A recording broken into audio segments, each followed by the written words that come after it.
Michel Albert Vanel, François Nawrocki, qui est conservateur à la bibliothèque Kandinsky au Centre Pompidou, qui s'intéresse beaucoup à la couleur, aux archives de la couleur. Jean-Philippe Lanclos, qui est arrivé à l'École des Arts Déco avec une idée particulière de géographie de la couleur. Je vais d'abord donner la parole à François Nawrocki de la bibliothèque Kandinsky au Centre Pompidou en nous faisant quelques rappels sur l'histoire de la couleur, essentiellement à travers les peintres qui ont été pas les seuls, mais les principaux acteurs de l'évolution des usages chromatiques, pas seulement en peinture, mais par développement dans la société elle-même, dans le vêtement, dans l'architecture. Cette histoire de l'utilisation de la couleur par les peintres en particulier et dans l'art en général, je vais vous montrer beaucoup d'images. Je vais pas forcément m'y attarder, mais je pense que c'est important pour commencer de se nourrir l'œil, pour se mettre en appétit. Et également, vous verrez des fois des petits pictos œil justement, qui sont là pour vous signaler les œuvres qui sont actuellement présentées dans les galeries permanentes du Centre Pompidou. Si vous voulez les voir en vrai, pour vous reposer ces questions, et je pense que c'est important aussi de voir les œuvres en vrai dans toutes leurs dimensions, et avec également des couleurs et des volumes et des reflets et de lumière qui sont pas modifiés par malheureusement la mise à plat sur ces écrans. Donc on va commencer vers 1500, Renaissance italienne à Venise, avec Giorgione qui est représentant et l'un des grands maîtres du Titien notamment, des tendances coloristes, disons, de cette peinture italienne, une tendance à donner la primauté à la couleur par rapport au dessin, qui est l'apanage essentiellement de l'école florentine, toscane et campanienne. Donc Giorgione, lui, est l'un de ces grands maîtres de la couleur à une époque où on commence à avoir une palette de couleurs et les peintres savent mélanger leurs couleurs avec certaines limites, parce que c'est toujours un peu difficile. On a des limites techniques, c'est important de le savoir, et par exemple les pigments se mélangent pas toujours très bien. Il y a des interactions chimiques, il y a des pigments qui ont une plus forte opacité que d'autres, etc. Donc Giorgione, lui, fait partie de ceux qui veulent utiliser la couleur avant tout pour composer leur tableau et pas seulement le dessin et le côté un peu narratif des scènes. Il veut susciter des impressions par une mise en lumière. Alors, on va commencer par cette question de la lumière, et vous savez que les couleurs sont une partie du spectre lumineux et que finalement toutes les couleurs sont dans la lumière. Chose qui n'est démontrée qu'avec Newton en 1704. Donc on ne le sait pas à cette époque, mais on le sait empiriquement. Et souvent les peintres empiriquement font des choses qui vont ensuite être nourries et réciproquement par l'œuvre plus théorique ou l'œuvre des scientifiques. Donc Giorgione, lui par exemple, il a ici une stream magnifique de couleur jaune très vive qui vient frapper ce ciel. Toutes les couleurs sont faites pour apporter de la lumière, du contraste, pour animer une scène et également pour attirer l'attention sur certains détails. Et lui, il crée là une tension dramatique. C'est un peu nouveau dans la peinture quand même, avec par exemple cette magnifique strie dans le ciel.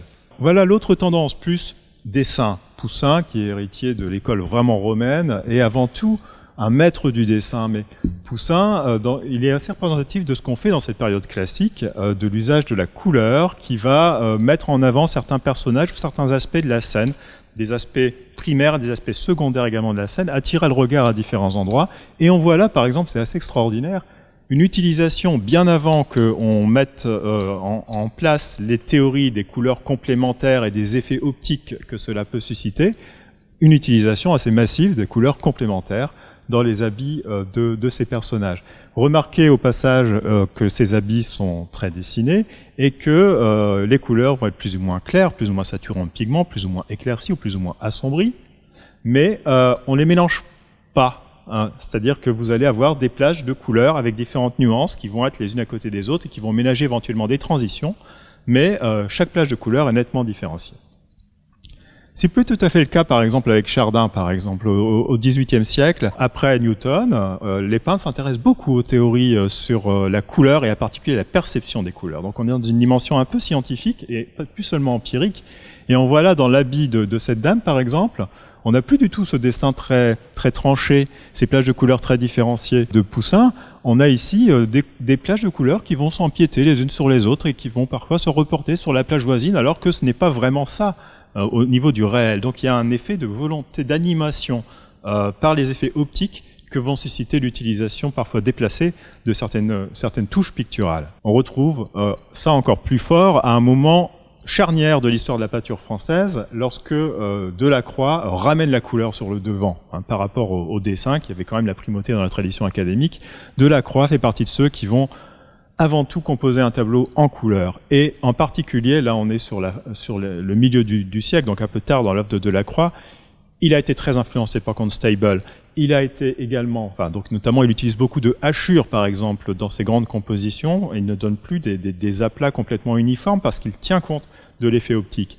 Et il a été très influencé également par Chevreul, qui est un chimiste, qui en 1839 rompt un peu avec la tradition classique des couleurs qui culmine à l'époque de Goethe, et de son traité sur la couleur. Et Chevreul, lui, il a une approche très scientifique et il montre, il distribue en disques chromatiques les couleurs pour donner un peu des théories très chiffrables, très mesurables, des effets qu'on peut obtenir en faisant cohabiter certaines couleurs. Et notamment, lorsqu'on parle de couleurs complémentaires, c'est vraiment l'héritage de ces théories de Chevreul qui vont montrer à quel point on peut aménager des transitions parfois très douces et parfois beaucoup plus tranchées avec des couleurs complémentaires dont l'effet est programmable et programmé par des peintres qui commencent à les utiliser comme Delacroix. Bien sûr, les impressionnistes vont s'en emparer et les néo-impressionnistes, tels que sera ici encore davantage. On va retrouver d'ailleurs ces touches de couleurs, ces plages de couleurs qui sont complètement déplacées d'une zone à une autre. Et donc on va avoir des transitions, ça c'est un peu les principes du pointillisme. Et on va ménager des effets, on va donner des impressions. Donc on ne donne plus à voir ce qui est, on n'essaye plus d'imiter la nature et de trouver les couleurs de la nature dans sa palette à tout prix. On va essayer de ménager les impressions que l'on veut susciter auprès du visiteur, du regard, de la personne qui va regarder le tableau. Et donc, qu'est-ce qui se passe à ce moment-là?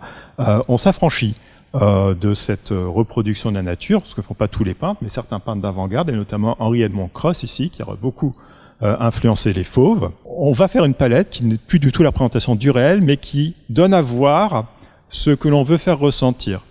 Donc on ne représente plus ce qui est, on représente ce que l'on voit, chose dont on a pris conscience à l'époque de Delacroix, et on va donner à voir des choses différentes du réel pour donner un autre sentiment, une peinture beaucoup plus expressive, expressionniste, qui tient ses origines là, dans une manière figurative très sage ici de Matisse, parce que Matisse, on aurait pu faire un exposé uniquement sur Matisse et sur toute l'évolution de son œuvre.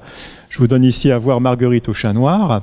Vous voyez très simplement que finalement le tableau il est composé comment? On a une moitié inférieure qui est vaguement un sol, rose, une moitié supérieure qui est vaguement d'ailleurs, on va dire turquoise, et qui est plus ou moins un mur, et on retrouve ces deux couleurs sur le visage de Marguerite, et bien sûr le vert n'a rien à voir, il ne s'est pas reflété comme ça par miracle en plus de dos sur le visage de Marguerite, mais ça montre qu'on cherche par le déplacement, par ces jeux de couleurs, y compris quand on fait une irruption un peu dans quelque chose de très figuratif, à modifier la perception et à l'enrichir. Sur cette partie expressionniste qui prend ses origines avec Van Gogh, donc Van Gogh qui a tout un programme également, il veut susciter des impressions. C'est le début de Kandinsky, c'est un peu ça. On est dans cette veine très impressionniste jusqu'au Blaue Reiter, où il continue, où il va apporter une autre manière de susciter des émotions. L'un des grands maîtres de cette mouvance expressionniste au sens très large, c'est notamment Chagall. Les choix de couleurs sont là pour frapper l'esprit. Et comment on frappe l'esprit? Parce qu'on fait écho. On aurait dit autrefois à un imaginaire, à un symbolisme. De plus en plus, on parle à l'inconscient. On est sur le développement de la psychanalyse, dans un inconscient qui peut être individuel ou collectif. Donc on a conscience que le ressenti, que ce qu'on va interpeller en proposant des couleurs qui sont déplacées par rapport à ce que donne à voir le réel, peut avoir des échos différents chez différentes personnes, et on cherche à susciter aussi une palette d'émotions. C'est pas trop ce que vont faire par la suite Kandinsky ou ici Ilma Afklint par exemple, qui, dans une peinture abstraite, donc on est au début de l'abstraction, vont au contraire susciter des choses un peu plus, disons davantage élémentaires. Et Kandinsky a une théorie par exemple des formes des couleurs. Pour lui, le bleu, il est naturellement rond, le jaune, il va susciter du triangle, donc ce genre de forme. Et quant à Ilma F. Klint, on est carrément dans une perspective théosophique et spiritualiste. Donc c'est quasiment l'inconscient, enfin via des esprits, qui vient dicter la manière dont on va utiliser les couleurs pour parler à d'autres récepteurs qui ont aussi leur inconscient. Donc ici, avec Kupka et Delaunay, on a à la fois ces formes et cette utilisation intensive des couleurs qui s'inspire complètement. D'ailleurs ici, on a une étude pour les disques de Newton, plutôt les disques de Chevreul en réalité si on les regarde de près, de ces études chromatiques en fait qui deviennent une inspiration très importante et un outil de travail et de réflexion pour la composition d'un tableau. Complètement à l'opposé, dans une veine plus structuraliste, on a De Style par exemple, ou Abstraction-Création par la suite, qui vont faire prendre une palette minimale, à la fois un répertoire minimal de formes très régulières, très compréhensibles, séparées les unes des autres, et des plages de couleurs dans un nombre très limité, et essentiellement appel aux couleurs primaires. Et ça va être une révolution de l'esthétique, en particulier dans l'architecture et dans le design. Et puis, autre personnage important, parce qu'à cette époque-là, il y a le Bauhaus également, et un des héritiers du Bauhaus, c'est Joseph Albers, qui est aussi un théoricien important des couleurs, qui repart un peu du travail sur les contrastes de Chevreul pour en faire tout autre chose, et à la fois établir des lois mathématiques sur les proportions, mais surtout sur le choix des couleurs qui vont interagir les unes avec les autres pour finalement faire qu'une couleur, employée dans différentes situations et superposée ou juxtaposée à d'autres couleurs, soit ressentie différemment. Donc il explore ça jusqu'au bout, et on a toute une série d'artistes, notamment d'art concret, qui vont utiliser ça. Bon, ici vous voyez pas bien justement les contrastes du Rothko et du Aurélie Nemours.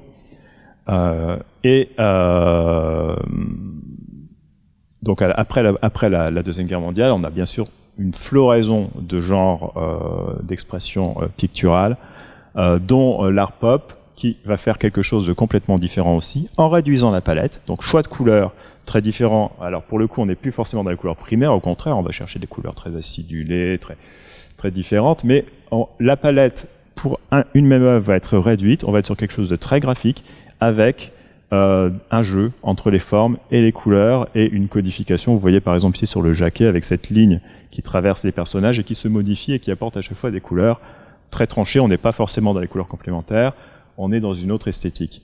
Parallèlement, voilà une abstraction complètement débarrassée des formes. On est dans l'informel ou dans l'abstraction lyrique. Et là, on cherche à susciter des émotions uniquement en jetant des couleurs qui viennent se mélanger. Et en fait, qu'est-ce qui reste? Le trait, l'intention, le reste du passage, de l'inspiration de cet artiste qui, souvent de manière un peu véhémente, va employer les couleurs pour frapper de manière immédiate les esprits et pas donner un tableau à lire, à comprendre et à décomposer. On revient sur les concrets. Donc le groupe de Zurich en particulier, avec Richard Paul Lohse. Et là, c'est encore une fois un revirement dans cette histoire de l'art, puisque là, il faut des couleurs rigoureusement exactes pour ces groupes-là. Le choix de la palette de Lohse pour chaque œuvre doit couvrir l'ensemble du spectre. Il compose des grilles où il essaye d'utiliser de manière équitable, mais la plus programmée possible, en finalement se dégageant, comme disait Mondrian d'ailleurs, en débarrassant l'art du tragique, de sa dimension tragique, en étant sur quelque chose de plus objectif possible, et qui soit le plus, finalement, universel. À l'extrême, la palette de Richter, qui va parfois jusqu'à 40 000 couleurs, dans une même œuvre. Chaque plage de couleurs est unique, contrairement à Lohse qui en prend moins mais qui les multiplie, et elle va composer quelque chose qui semble aléatoire mais qui en réalité est une expression chromatique extrêmement régulière de l'ensemble d'un spectre qui va être complètement éclaté sur ces formes régulières. On va terminer sur l'op art, l'art optique avec ici Vasarely. Ces artistes ont besoin de plus en plus de couleurs rigoureusement exactes pour mélanger les effets optiques les plus précis possibles. Donc ils vont avoir de plus en plus affaire à des coloristes qui vont demander, avec qui ils vont co-créer des palettes qu'ils vont utiliser. Et on arrive sur d'autres artistes, je vais terminer là-dessus, donc qui eux aussi sont obsédés de l'exactitude de leurs couleurs. Par exemple Klein avec son fameux bleu international qu'il a fait breveter, qu'il utilise de manière systématique, qui est sa marque de fabrique. Il faut à chaque fois qu'il ait exactement la même couleur. On n'est plus à l'époque où même des tubes sortaient des couleurs qui pouvaient parfois être très, très variables et surprendre encore l'artiste. Non, là, il faut que l'artiste sache exactement la couleur qu'il utilise. c'est extrêmement important pour lui dans la continuité de son œuvre. Et je conclus sur Anish Kapoor, par exemple. Vous avez peut-être vu, il y a une dizaine d'années, le Léviathan exposé au Grand Palais, qui lui travaille également sur des monochromes et travaille finalement autant sur la couleur qu'il va utiliser que sur le reste, et va chercher des couleurs de plus en plus nouvelles. Vous avez peut-être eu vent d'un débat qui a eu lieu il y a quelques années lorsqu'il a breveté le noir le plus noir du monde, qui était un brevet militaire, le plus absorbant. Et donc la couleur devient vraiment, mais brute, devient vraiment un enjeu fondamental pour beaucoup d'artistes contemporains qui signent quasiment leur œuvre du choix qu'ils font à la fois de la matière et du coloris. Merci François. Donc vous voyez, c'est pas né de la veille, c'est une histoire longue qui depuis la couleur codée par la théologie chrétienne, qui étaient des couleurs saturées et séparées, ensuite ont été renversées par la couleur locale au moment du Quattrocento, où on s'est mis à vouloir non plus faire des couleurs symboliques et théologiques, mais représenter le réel.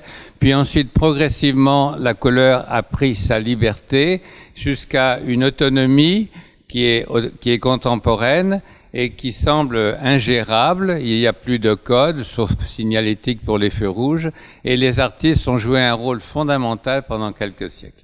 Alors ça, c'était pour mettre la base de la couleur pour la situer où nous sommes aujourd'hui. Maintenant, je vais donner la parole à Michel Albert Vanel. Il a été un homme clé à l'École nationale supérieure des arts décoratifs à Paris, rue d'Ulm, d'une reprise en compte de ces problématiques de la couleur, à un moment où de nombreux théoriciens, depuis, je vais prendre juste le cas de Newton, avaient décidé que c'était plus des couleurs théologiques, codées, rigoureusement sanctionnées, mais que il y avait une géométrie des couleurs. Et avec le prisme, la décomposition du prisme, il nous met dans la géométrisation des couleurs et la mesure. Et à partir de là, il y a eu une curieuse obsession qui s'est développée d'une façon extrême de représenter la couleur qui est très fluide, environnementale, dans laquelle on est immergé, dans des représentations géométriques. Des lignes, des sphères, des troncs de cône, des cubes, avec tous les liens qui pouvaient s'établir entre les points opposés. Donc ce qu'on a appelé une chromatologie qui voulait devenir scientifique et qui devenait de plus en plus importante parce que dans l'industrie, pour indiquer, retrouver la couleur de la carrosserie de voiture accidentée ou une couleur pour le textile, etc., on s'est mis à géométriser j'allais dire, obsessionnellement, la couleur. C'est une bizarrerie, c'est une fabulation. La couleur n'a rien de géométrique. Bon. Alors, pour en parler maintenant, c'est Michel Albert Vanel, qui est arrivé à ce moment-là à l'École des Arts Déco et qui a mis le diable dans la géométrie. Alors, je vais essayer de répondre à la question que tu posais au départ. C'est-à-dire, quelle représentation on peut donner de façon contemporaine de la couleur. Là, vous avez les anciens systèmes de couleurs qui sont représentés. Enfin, il y en a eu beaucoup d'autres, hein. Je fais un résumé. Et c'est ce que je présentais autrefois dans mon enseignement aux Arts Déco à mes étudiants. Et inévitablement, mes étudiants me disaient, bon, ben, c'est bien joli, mais à quoi ça nous sert? Parce qu'ils observaient que ces différents solides, on appelle ça les solides de couleur, avaient des formes très diverses. Et donc, ça leur semblait ne pas résoudre complètement bien le système. Ça leur posait des tas de questions. Et en fait, c'est vrai que quand on creuse un petit peu, on s'aperçoit que ces 10 solides des couleurs sont en fait des solides, c'est sur le mot, avec une conception géométrique basique et des formes géométriques variables. Alors, je me suis posé beaucoup de questions à ce sujet. Et en fait, on peut observer que c'est des abstractions par rapport à la complexité de la réalité. C'est-à-dire que c'est presque des mythologies, en fait. Je croyais que ça avait un contenu scientifique, mais en fait, je me suis aperçu petit à petit que c'était complètement faux, parce que ces différents auteurs s'inspiraient d'un domaine ambiant, si vous voulez, de la culture qu'ils avaient autour d'eux. En particulier, alors, dans les représentations, vous avez Lambert, par exemple, où il y avait la conquête de l'Égypte et donc des représentations de pyramides. Alors, faut pas s'étonner qu'il a représenté ça sous forme d'une pyramide. Ensuite, Runge, par exemple, lui, il a dû s'inspirer d'une sphère qui était dans la cathédrale de Stockholm. C'était un chandelier avec ses petites bougies. Il a pensé que les couleurs pouvaient aussi représenter différentes lumières. Ensuite, il y a eu Chevreul. Et Chevreul, lui, il était chimiste. Alors, c'était une toute autre conception, c'est-à-dire qu'il pensait que la couleur qu'il observait en laboratoire était pratiquement noire quand elle était très concentrée. Et c'est pour ça qu'il a créé une calotte extérieure de couleur complètement noire. Enfin, on pourrait continuer comme ça, mais je vous montre simplement que c'est pas tellement scientifique, c'était plutôt les conceptions qui avaient cours à cette époque-là et qui demandaient beaucoup de sacrifices. C'est-à-dire que, par exemple, dans ces systèmes, aucun système ne représente la transparence. On confondait la transparence avec le blanc. C'est pareil. Alors pourtant, il est patent qu'un verre de lait et un verre d'eau, c'est pas la même chose. De même, pour l'or. L'or n'était pas représenté non plus dans ces systèmes. Ça se confondait avec le jaune. Alors c'est quand même pas la même chose. Enfin, vous voyez, ça veut dire que c'était une restriction extrême des possibilités de la couleur. Alors je me suis demandé, d'après mes étudiants aussi, qui me disaient c'est bien beau tout ça, mais en fait c'était des couleurs isolées qu'on présentait là. Et dans la vie courante, c'est des combinaisons de couleurs en réalité. Alors donc c'est là aussi où est toute la distance. Et il me disait à quoi ça nous sert de représenter les couleurs dans un espace universel en quelque sorte, qui sont séparées les unes des autres, alors que dans l'architecture, dans les tableaux, dans le textile, etc., dans tout ce qu'on peut créer, et même la vision journalière de la couleur, c'est des combinaisons. C'est pas de la couleur unique. Donc je me suis demandé à ce moment-là comment créer un système qui marche par combinaison de couleurs. Et tous mes collègues m'ont dit « Oh, mais c'est complètement impossible, parce que c'est à l'infini. » Et pourtant c'est très important, parce que cette photo-là est assez systématique et symbolique de ce qui se passe en architecture, par exemple, et puis en peinture, vous avez des choses qui sont un peu similaires. Donc ça voudrait dire qu'on peut retrouver des structures en dehors de leurs applications propres. À partir de là, je me suis demandé comment construire donc un système de couleurs qui marche par combinaison. Et il m'a fallu comprendre un peu comment ça marchait par rapport à l'image. Alors à partir de là, je me suis amusé à construire une machine. Ça m'a pris 3 ans de travail, qui marche avec des disques tournants, vous voyez, qui représentent une image, une seule image, mais traduite différemment selon la photographie. Et puis vous avez des disques plus petits devant, avec des couleurs variables aussi, ce qui fait qu'on pouvait modifier complètement les couleurs d'une image donnée. Alors ça a donné en quelque sorte différents résultats comme cela, ça a beaucoup amusé mes étudiants, d'ailleurs qui ont beaucoup travaillé avec ça, où on peut trouver une relation entre l'image figurative, mais qui va être plus ou moins permutée, et puis des images qui se rapprochent du fauvisme, avec des couleurs variables. Ensuite même, on arrivait presque pratiquement à l'abstraction, ce qui fait qu'on avait tout un résumé de la peinture moderne à travers ces combinaisons de couleurs.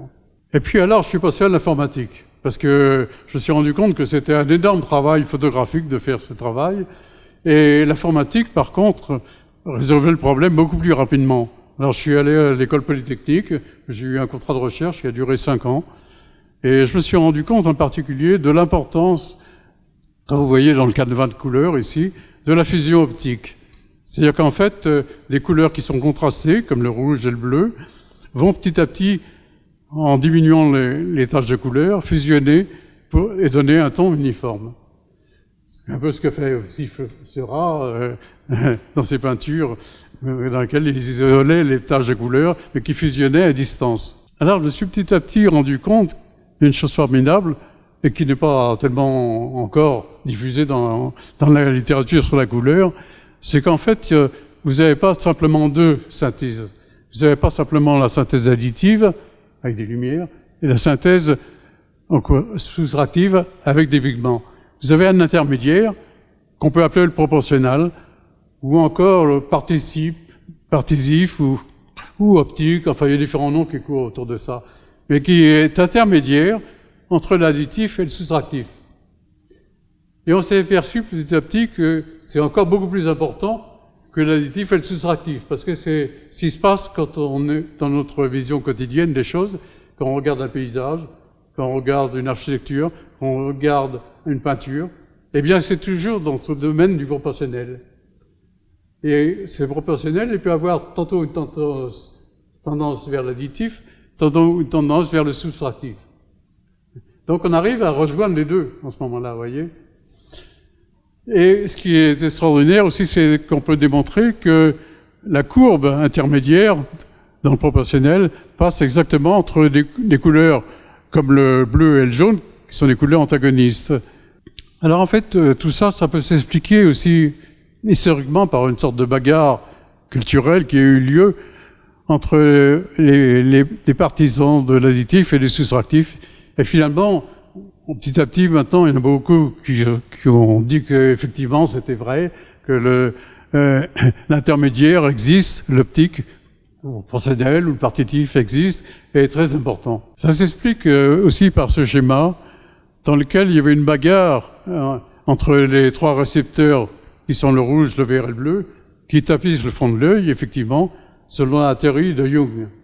Et puis l'autre partie, c'était une théorie qu'on appelait la théorie psychologique des couleurs, d'après Hering. Alors souvent, il y a eu une grosse bagarre entre ces deux théories, et on s'est aperçu finalement, à partir des travaux de Leo Ulbricht, en Pennsylvanie, enfin que j'ai connu pratiquement, personnellement, et qui a réussi à assembler les deux systèmes. C'est-à-dire qu'en fait, ce qui se passe, c'est qu'on a effectivement une réception par les cônes qui sont au fond de l'œil, et qu'ensuite, on a une transmission au cerveau par couple antagoniste. C'est-à-dire le rouge et le vert, par exemple, le blanc et le noir, le jaune et le bleu. Maintenant, c'est une chose qui commence à être admise. Mais je vous disais, ça a été une sacrée bagarre aussi. Alors de là vient l'idée que, en fait, on peut construire un système réellement qui est basé sur ces conceptions. C'est-à-dire qu'en fait, vous avez 6 primaires qui marchent par couple antagoniste, qui sont le vert et le rouge, le bleu et le jaune, le noir et le blanc. Et ça arrive à constituer un système de 22 ensembles de couleurs. Et j'ai fait beaucoup de tests avec mes étudiants en leur demandant de constituer les 22 ensembles les plus différents possibles. Et alors, ils avaient beaucoup de mal, parce que, comme l'a dit Iten d'ailleurs, en général, ils ont des palettes assez restreintes. C'est-à-dire qu'ils ont tous leurs préférences. Et alors, c'est seulement à force de regarder dans la salle ce que faisaient les uns et les autres qu'ils arrivaient à compléter leur système. On est arrivé à 22 ensembles, et le système était très opérant à ce niveau-là. On ne pouvait pas aller tellement plus loin, si vous voulez. Donc ça résumait un peu les différentes compositions des couleurs entre elles. Et à partir de là, j'ai voulu aller plus loin. Je me suis demandé, mais c'est bien joli tout ça, mais qu'est-ce que deviennent les nuances de couleurs, par exemple? Et j'ai créé à ce moment-là ce qu'on a appelé le système planétaire des couleurs. C'est-à-dire que si vous considériez que vous avez dans la couleur 3 grandeurs principales qui sont la tonalité, la saturation et la clarté, il faut ajouter en plus ce qu'on a vu tout à l'heure, c'est-à-dire la fusion. Donc on arrive à un système à 4 dimensions. Alors c'est un joli challenge pour l'esprit, se demander comment on peut représenter un système à 4 dimensions qui soit compréhensible. Mais en fait, je me suis dit, système planétaire, c'est ça en fait. Vous avez des planètes dans l'espace, et puis la 4e dimension, c'est le temps. C'est-à-dire que ces planètes gravitent autour d'une étoile principale. Et alors ça m'a donné l'idée de faire une copie un peu du système planétaire, dans le sens que je ne cherche pas à placer, si vous voulez, la planète Vénus ou la planète Mars dans le système. C'est pas ça. C'est le fait qu'on a une étoile principale qui va être la plus importante. Ici, par exemple, ce sera le polyglobe au centre. Et puis, vous avez des planètes qui vont graviter autour de ces étoiles, avec une planète à dominante verte, à dominante jaune, à dominante rouge, à dominante bleue. Et puis ensuite, vous avez encore des satellites, comme la Lune, par exemple, pour la Terre. Et puis vous avez encore même des satellites de ces satellites. On peut aller de plus en plus loin, dans la définition de cet espace. Donc on fait éclater les 4 dimensions, Alors le prix à payer, c'est que c'est un système qui est plus près du réel, mais qui est plus compliqué. Mais je me suis dit aussi que beaucoup de systèmes actuellement, comme dans la mécanique quantique par exemple, système des cordes, vous avez une vingtaine de dimensions. Alors donc, ça veut dire quoi? Ça veut dire que autrefois, dans la science, on estimait réel que des représentations à 3 dimensions. C'est pour ça que les anciens systèmes sont basés sur des figures géométriques à 3 dimensions. Mais maintenant, on fait éclater un peu ces dimensions-là. Et en fait, la raison aussi qui intervient, c'est la représentation au cinéma d'animation. On en a fait pas mal aux Arts Déco d'ailleurs.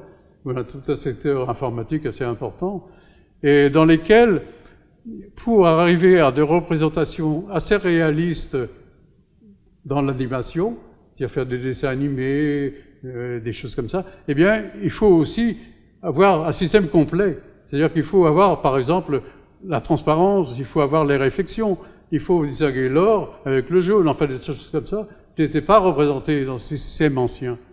Donc c'est ça qui est très important. Alors à partir de là, on peut concevoir un espace sous forme d'une sorte de sphère, si vous voulez, dans laquelle vous auriez les couleurs et les tonalités en opposition qui seraient dans le haut, vous auriez les valeurs, les noirs et blancs, etc., les gris qui seraient dans le bas, et entre les deux, vous auriez des triangles qui pourraient représenter cette progression entre une couleur vive et puis le noir et blanc.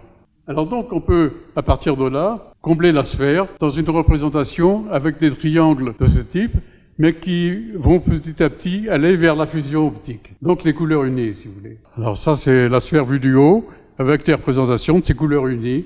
Donc on retrouve les anciens systèmes de couleurs, si vous voulez.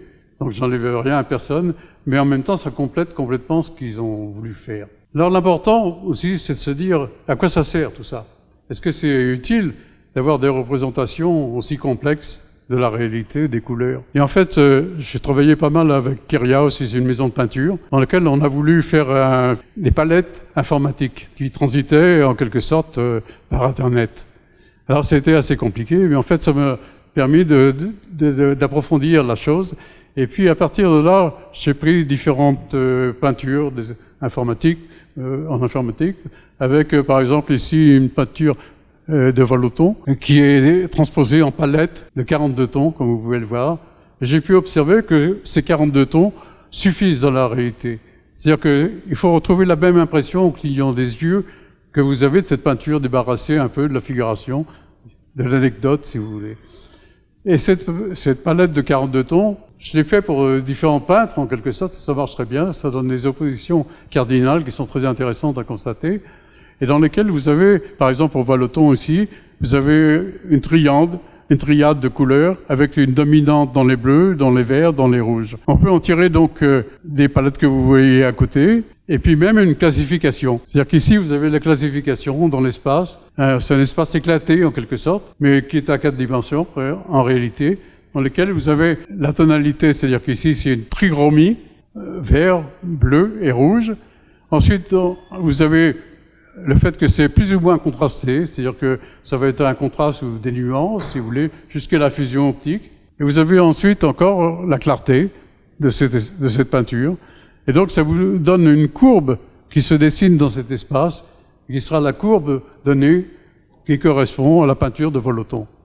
Donc, on peut s'amuser à faire différents peintres comme ça, et on a des constatations en histoire de l'art qui peuvent être très, très intéressantes aussi pour comparer les différentes écoles de peinture, les différentes techniques des différents peintres. Et alors, cette chose-là, bon, ça peut paraître un peu abstrait, mais en fait, ça a des grandes utilités. C'est-à-dire, par exemple, on s'est aperçu que c'était un système de classification des logos, par exemple. Vous n'avez aucun système de classification actuellement des logos. Là, on met simplement, il y a du rouge, il y a du bleu, il y a du vert, etc. Mais en fait, là, vous avez une courbe qui se dessine dans cet espace. Donc, c'est beaucoup plus opérationnel. Et puis, en plus de ça, il y a un autre aspect très important, qui justifie, je pense, la complexité de se rapprocher du réel avec des figures comme celle-là. C'est le fait que c'est un modèle analogique.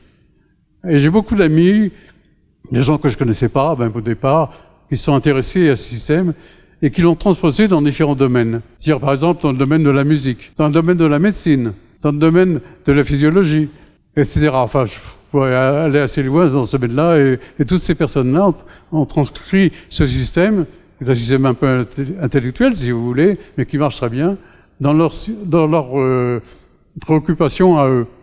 Alors, je me suis même amusé à reprendre l'ensemble de la peinture moderne. Toi, ça te concerne aussi.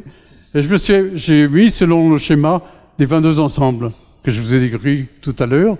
Et je me suis aperçu que c'était tout à fait opérationnel. C'est-à-dire qu'on pouvait trouver différentes catégories à travers ces différents peintres de la peinture moderne.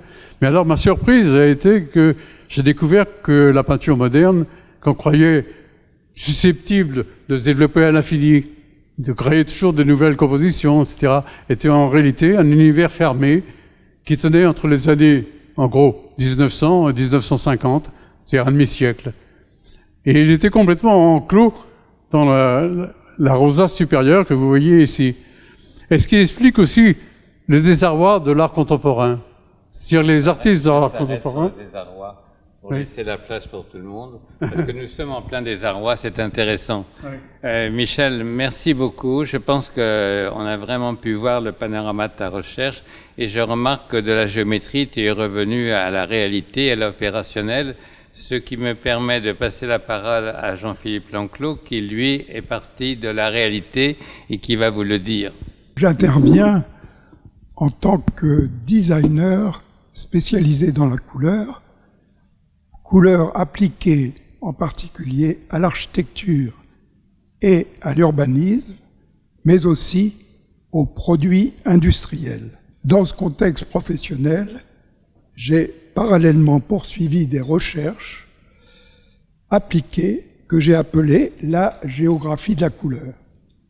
Celle-ci est fondée sur le constat que dans chaque pays, chaque société, chaque groupe humain engendre des choix de couleurs, des gammes et des harmonies propres à sa culture. Par exemple, si nous parlons de la France, les habitants n'ont pas la même perception de la couleur selon les régions. Celles-ci se fondent sur des contextes historiques, géographiques, le climat, la géologie et la nature des paysages, ainsi que sur les traditions et coutumes. Pour être concret, cette réflexion provient de mes origines. J'ai vécu jusqu'à l'âge de 15 ans dans le nord de la France, plus précisément dans le Pas-de-Calais. Après mes études à l'école Boulle et à l'école des arts décoratifs, je suis parti étudier l'architecture pendant 2 ans au Japon. Là, j'ai découvert dans le paysage naturel et l'architecture des différences de couleurs importantes dans les matériaux utilisés comparées à celles de mon enfance. C'est ce constat qui m'a fait prendre conscience de l'importance de la couleur dans l'identité d'un pays et de sa population. En faisant mes études artistiques, j'avais eu l'opportunité de travailler à Paris pour un fabricant de peinture spécialisé dans le bâtiment et l'architecture. Ce travail m'avait introduit à l'analyse des particularités des couleurs de l'architecture dans son environnement et dans son paysage. Au Japon, en découvrant une autre réalité chromatique, j'ai eu l'idée de commencer une étude comparée de la couleur dans différents pays que j'ai défini par ce concept de la géographie de la couleur. C'est l'origine de cette recherche expérimentale et appliquée que j'ai publiée dans quelques ouvrages et qui fait l'objet de mon intervention aujourd'hui. En partant de ce constat, l'important était de construire la méthode d'analyse la plus claire et la plus objective possible afin de faire la démonstration comparée de la différence entre les couleurs des pays, des régions et de leur culture. pour mettre l'accent sur les facteurs chromatiques déterminants sur le plan géologique et des matériaux traditionnels de construction de l'habitat vernaculaire, j'ai rassemblé ici 42 couleurs de terre qui démontrent clairement la diversité des pigments minéraux et l'origine de ces matériaux. Ayant une formation de designer et d'architecte, mes travaux se sont concentrés sur l'analyse des couleurs de l'habitat vernaculaire, comme je l'ai dit. Tout d'abord en France, ensuite en Europe et sur d'autres continents. Ici, je présente quelques étapes de la méthode. Il s'agit de la ville de Conques, en Aveyron. C'est là où se trouve l'abbaye de Sainte-Foy, où Soulages a fait de magnifiques vitraux. La perception globale se résume à quelques tonalités de gris et de contrastes chaud-froid. La perception rapprochée se focalise ici sur les toitures de lauze. Et enfin, je montre les prélèvements des matériaux dont les couleurs font l'objet de contre-typages détaillés. L'étape suivante consiste à traduire sous forme de planches de synthèse les couleurs d'un paysage architectural. Chacune de ces planches rassemble la synthèse de 25 maisons. Il s'agit ici de Viviers, en Ardèche, dans le sud-ouest de la France. Chaque maison est transposée en une vignette type composées des couleurs dominantes de façade et de toiture. Elles sont complétées par les couleurs ponctuelles des portes, volets, encadrements, soubassements, fenêtres, etc. Vu globalement, ces synthèses résument l'ambiance chromatique d'un village ou d'une ville. Ainsi, j'ai rassemblé ici la synthèse comparative de 3 villes de France. À gauche, il s'agit d'Arras, dans le Pas-de-Calais, où domine la brique et les couvertures de tuiles rouges, de terre cuite rouge. Au centre, la ville de Chinon, avec la pierre de taille calcaire qui est le tuffeau, et les couvertures en ardoise. Et à droite, la ville de Quimper, où dominent les couleurs du granit. De façon plus précise, on s'aperçoit aussi que les composants ponctuels, dans leur tonalité, dans leur contraste, sont très différents d'une région à l'autre. Par la suite, j'ai développé cette méthode d'analyse en Europe et sur d'autres continents. Cette recherche a fait l'objet de plusieurs publications aux éditions du Moniteur, Couleurs de la France, Couleurs de l'Europe, Couleurs du monde, Couleurs de la Méditerranée, Maison du monde, etc. En Europe, et nous sommes ici en Irlande, on peut constater des gammes de couleurs vives et contrastées. Et même en Irlande, très spécifiquement, des couleurs acidulées bien particulières. Il faut aussi évoquer l'importance de la symbolique des couleurs. Ainsi, en Irlande, le vert est la couleur de Saint Patrick, le patron de l'Irlande. On aborde ici la dimension sémiologique des couleurs. En Écosse, pas très loin d'Irlande, les palettes de couleurs dégagent une différence évidente. L'usage du noir sur les façades de l'habitat révèle ici une tradition inconnue dans les pays du sud de l'Europe. En effet, la réforme et la tradition protestante encouragent une forme d'ascétisme chromatique. Quoique on peut constater l'apparition du noir qui se développe depuis quelques années dans les pays latins d'Europe. Il s'agit alors de l'influence des modes et de l'évolution des cultures, toujours en mouvement. Autre exemple, nous sommes ici en Allemagne du Sud, en Bavière. Les palettes se composent de couleurs chaudes, safran, ocre rouge, ocre jaune, et de couleurs froides, bleu, vert en demi-teinte. En Italie, l'île de Burano, près de Venise, est réputée pour ses contrastes de couleurs vives. Sur ces deux planches de synthèse, il est intéressant de constater 2 niveaux de lecture. D'une part, la palette générale, composée de tonalités saturées très diversifiées, et d'autre part, la palette des éléments ponctuels, les encadrements blancs et les volets verts. Ils unissent la lecture chromatique de l'ensemble. Ces données sont déterminées et contrôlées par une charte municipale des couleurs qui est imposée aux habitants de la ville. J'ai rassemblé ici 4 planches de synthèse qui montrent les différences d'ambiance chromatique dans 4 pays européens.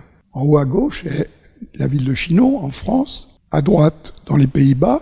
À gauche, une palette de synthèse d'une ville en Italie, et à droite, planche de synthèse au Danemark.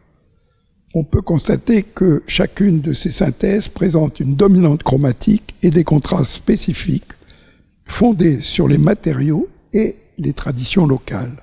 Pour évoquer d'autres continents, nous sommes sur les deux photos du haut au Rajasthan, où deux villes proches l'une de l'autre, Jaisalmer, construite en grès jaune, est appelée Golden City, et non loin de là, Jodhpur, The Blue City, où, dans les traditions d'origine, les maisons bleues étaient celles des brahmanes. En bas à gauche, il s'agit de Sanaa, la capitale du Yémen, construite en basalte et briques de terre gris ocré, rehaussées de blanc de chaux. En bas à droite, c'est la ville de Gardaya, dans l'extrême sud algérien, aux façades enduites de tonalités ocre-jaune, bleu et turquoise. Il faut préciser que les maisons turquoises sont très souvent celles des habitants revenant du pèlerinage de la Mecque et voulant exprimer ainsi leur culte à la religion. De la théorie aux applications. Cette recherche s'est concrétisée en France par des applications tout d'abord dans le paysage architectural, urbain et industriel, tout particulièrement la création de chartes de couleurs régionales, départementales ou municipales, telles que ici pour la ville de Saint-Germain-en-Laye, à gauche, et à droite pour des villages du département de la Marne. Ces chartes m'avaient été commandées au moment où Euro Disneyland était venu s'implanter dans Marne-la-Vallée et les villages craignaient l'influence de la culture américaine sur l'évolution des couleurs de leur habitat. Enfin, il s'agit ici, à titre indicatif, d'un manuel pédagogique destiné à la mise en couleur de l'habitat collectif suivant différentes régions de France. Enfin, autre exemple de charte de couleurs à l'échelle régionale qui me fut commandée par la direction départementale de l'équipement pour les 3 départements du Limousin, la Haute-Vienne, la Creuse et la Corrèze. L'étude des couleurs de Tokyo fut la première application de la géographie de la couleur dans une ville étrangère. C'est Masaomi Unagami qui fonda le Color Planning Center de Tokyo qui me commanda cette étude en 1970. Exemple dans les produits industriels de l'application de la géographie de la couleur. Si les premières applications, comme je l'ai montré, ont été appliquées à l'architecture et à l'urbanisme, elles se sont progressivement étendues au domaine des produits industriels et particulièrement dans le marketing.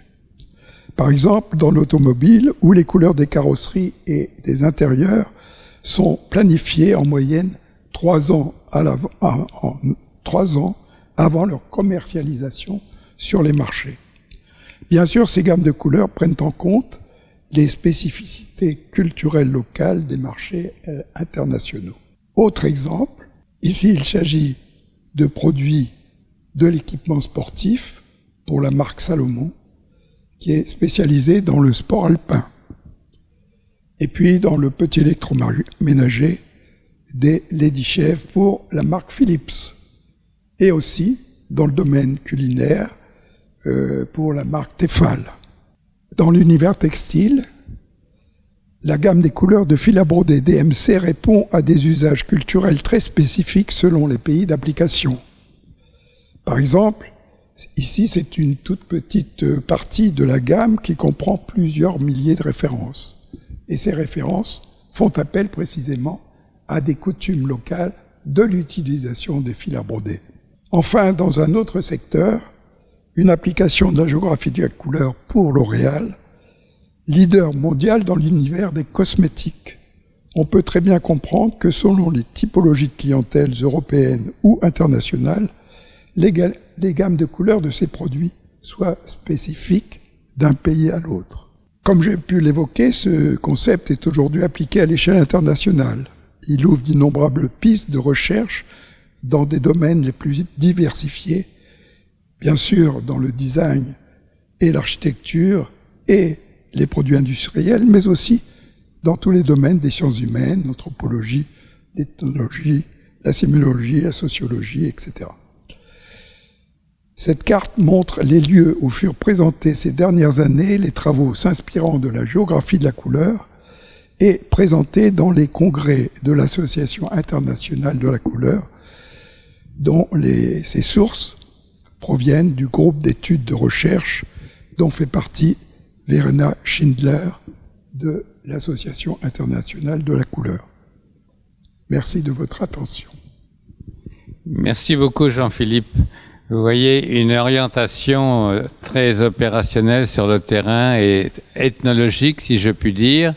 Nous ne sommes plus dans l'optique, nous ne sommes plus dans la géométrisation des solides, mais nous sommes sur des relevés que chaque intervenant, en tant que coloriste conseil, pour une ville, des bâtiments, pour des voitures, pour des cosmétiques, peut suggérer pour qu'il y ait une harmonisation. C'est clair que les cosmétiques au Venezuela ou les cosmétiques dans le Nord-Pas-de-Calais ne sont pas les mêmes gammes. Et donc, c'est un fait sociologique de base. C'est vrai que j'ai beaucoup travaillé en Europe en particulier, mais aussi avec l'Italie. Mais l'Italie était, pour nous, designers de la couleur, un centre très important d'information avec la Biennale de Milan où étaient présentés tous les travaux du design et des produits industriels créés par des designers. Et là, la couleur avait un rôle très important à jouer. Et je me rendais régulièrement à Milan où chaque fois je rencontrais Trino Castelli. Nous avions des échanges très amicaux. Lui développait ses propres couleurs et ses propres travaux avec des industriels locaux tout d'abord, et en particulier dans le domaine de l'automobile, où il travaillait avec les grandes marques, dont Fiat, et aussi indirectement, à l'époque, comme je travaillais pour Renault, il était intervenu sur des modèles que Renault avait commandés à des designers italiens. Donc nous échangions et j'étais très admiratif sur sa façon de, je dirais, construire une certaine forme d'analyse des couleurs à sa façon, qui était très éloignée de celle que j'avais apprise ou découverte ou pratiquée chez moi dans l'environnement français. Donc c'était un échange amical et tout à fait créatif que j'aimais et que je cultivais régulièrement. Mais j'aimerais évoquer la relation avec Song Yangming en Chine, dont nous allons voir quelques travaux ici. C'est une expérience extrêmement sympathique que j'ai vécue avec Song, qui est arrivé en France en 1985. C'était l'époque où Deng Xiaoping, qui était le ministre Premier ministre de la Chine, cherchait à donner à la Chine un essor industriel, international, et dans sa stratégie de communication, il avait choisi 3 artistes, entre autres, qui étaient un peintre, un sculpteur, un designer. Et Song avait été le designer de la Chine choisi pour venir étudier en France. Il était déjà professeur à l'école des beaux-arts de Hangzhou, qui a été la première école des beaux-arts fondée en Chine, où d'ailleurs a étudié le peintre Zhao Buqi, dont nous avons vu des travaux tout à l'heure sur l'écran. Song Yangming est arrivé en cours d'année à l'école des arts décoratifs. Il m'a été présenté et nous avons commencé la conversation, mais hélas, je m'apercevais qu'il parlait à peine le français. Il avait eu un apprentissage rapide du français pendant quelques mois et malheureusement, on avait du mal à s'exprimer. Mais la chance a voulu que, tout à fait par hasard, je lui dis « Mais Nihongo wa karimasu ka » est-ce que vous parlez le japonais? « Ah, Nihongo wa karimasu » me dit-il. Et donc, nous avons pu engager la conversation en japonais.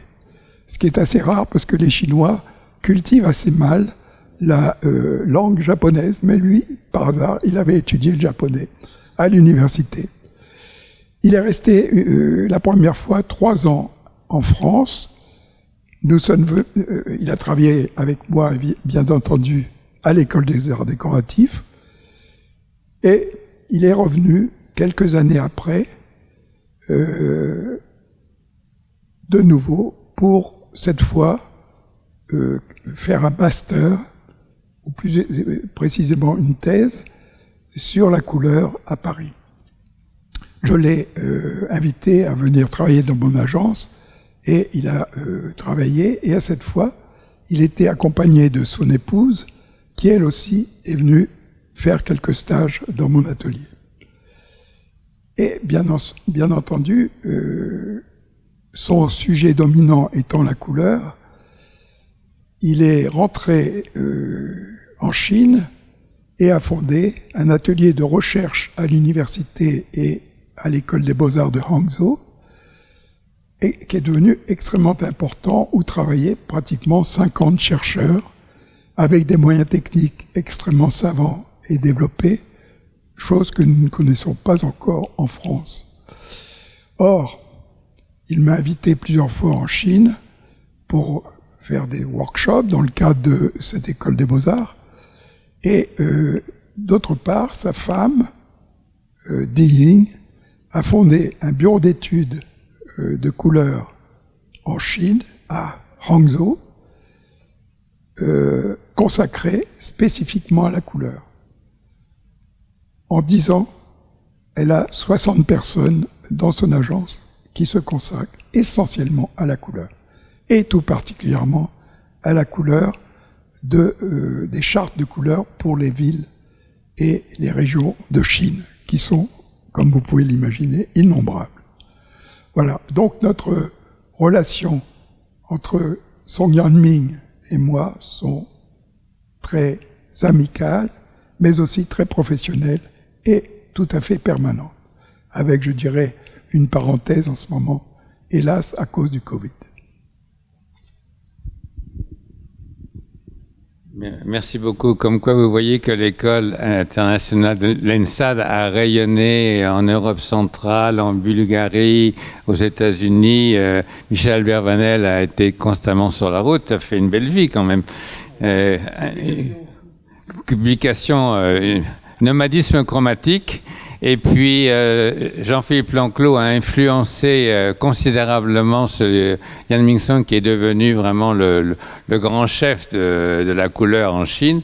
Ce qui est fondamental dans la révolution de Clino Castelli, c'est qu'il a vraiment décidé que nous vivons dans un monde de couleurs plutôt que dans un monde de formes. C'est la fameuse bataille de l'époque de Poussin et de Roger de Pils. Est-ce qu'on doit d'abord donner la priorité au dessin dans la peinture, ou est-ce qu'on peut se permettre de colorer, pas seulement à l'intérieur du dessin, mais donner une présence plus importante à la couleur qu'au dessin? Lui a dit nos formes, la couleur. Et c'est assez révolutionnaire, évidemment. C'est dans la culture, dirait Jean-Philippe Lanclos, peut-être aussi italienne, plus que cartésienne, et il a été très actif il a vraiment appliqué cette notion, comme vous avez vu dans cet appartement à Toronto, c'est de la couleur-lumière. La couleur ne doit pas coller aux objets. Maintenant, quelques mots que je vais dire, parce qu'il faut que nous terminions, quelques mots que je vais dire pour compléter ce que Jean-Philippe Lanclos a dit sur Yan Mingson, qui a donc été l'élève à l'école des Arts Déco de Jean-Philippe Lanclos et de Michel Charnay. C'est le rayonnement de l'ENSAD que je voulais aussi souligner. C'est que il a une position très institutionnelle, très puissante en Chine à partir l'école de l'Académie des Beaux-Arts de Hangzhou, qui était une grande ville culturelle chinoise très très importante. C'est qu'il s'est fait confier la mise en couleur à partir de ce qu'il avait appris avec Jean-Philippe Lanclos. Il s'est travaillé sur la mise en couleur des villes nouvelles en Chine. Dieu sait si des villes nouvelles, il y en a. Il y en a encore tous les jours. Ça se bâtit comme les champignons. Et aussi des contrats très importants comme les pavillons internationaux des expositions universelles. Il est vraiment devenu, avec l'agence de sa femme et la sienne, et sa position professorale, il est vraiment devenu le chromatologue architectural et urbaniste de la Chine, avec une extension de contrats considérable. Il était plus jeune que Jean-Philippe ou moi, donc il a encore beaucoup à faire, et il a vraiment ce pouvoir, et il le respecte d'une façon très sérieuse, très scientifique. Il est très rigoureux, il a un sens de la responsabilité de la mise en couleur de l'environnement, qui est fondamental, parce que son pouvoir est énorme. Et jusqu'à présent, ce pouvoir qu'il pratique avec prudence et avec audace et prudence, avec les couleurs. En Chine, vous savez, on n'est pas dans les couleurs bigarrées. La couleur bigarrée, c'est une couleur vulgaire, mauvaise moralité. On est dans le système de 4-5 couleurs chinois qui vient de la mythologie chinoise traditionnelle, du système d'harmonie, et ce sont des couleurs ont une symbolique essentiellement morale ou liée à la puissance impériale. C'est tout à fait un autre code chromatique que celui que nous avons développé en Europe, en Occident, et que François Navrocki évoquait tout à l'heure pour commencer cette table ronde. Donc, vous voyez, la mise en couleur de ce monde urbain, maintenant que nous ne vivons plus dans la gamme de couleurs naturelles qui nous tranquillisait, qui s'harmonisait naturellement, même si on met de la nature dans le mode urbain, maintenant l'homme est en situation, à ce qu'on appelle l'anthropocène, et je termine là-dessus, d'être le responsable de sa mise en couleur d'un monde artificiel. Alors, on peut, comme l'a fait Jean-Philippe Lanclos, rechercher les racines, les pigmentations locales, les cultures locales et les respecter, mais aussi on a l'autre tendance qui est liée à l'industrie de la couleur, qui est liée au pouvoir des urbanistes, des maires des grandes villes, et donc colorer artificiellement notre nouvel environnement de vie qui est urbain. Et alors évidemment, là on peut avoir ce que j'appelle la gamme de couleurs de l'étalage de crème glacée. On voit ça de temps en temps, même au Québec où la nature est si présente, justement parce qu'elle est très présente, quelquefois dans des stations de ski ou autres, on colore en bleu, en gros rouge les façades et les toitures parce qu'on a envie d'échapper à la nature qui nous domine. Mais inversement, dans l'environnement urbain artificiel, avec des objets qui sont maintenant de plus en plus industriels, se pose la question de cette responsabilité que nous avons. Et bien sûr, on réintroduit le vert, qui est supposé représenter la nature. Ça, c'est aussi une codification idéologique du vert, bien entendu. Mais maintenant, le vert, c'est la couleur de la nature. Là, on en remet un peu à droite, à gauche des touches. Et c'est tout un débat donc qui se pose. La question est loin d'être terminée, mais on a bien compris que, comme l'a souligné Michel Vervenel au début, on ne peut pas fonctionner dans ces mises en couleur uniquement avec des solides géométriques de la couleur, en essayant de positionner les tons, parce que la couleur déborde complètement cette géométrie. Il faut être fou pour avoir cru qu'on pouvait maîtriser la couleur avec des solides géométriques. La couleur revient en force et elle nous échappe. La couleur est entre deux pôles. Le pôle de la maîtrise, de l'institutionnalisation des codes chromatiques théologiques, signalétiques, de la culture de consommation, très rigoureux, avec des couleurs saturées. Puis la couleur irrationnelle qu'on essaye de contrôler, mais qui totalement incontrôlable et qui nous échappe. Et je dirais ça, dernier mot, tant mieux si la couleur nous échappe, qu'on est encore dans un monde de liberté.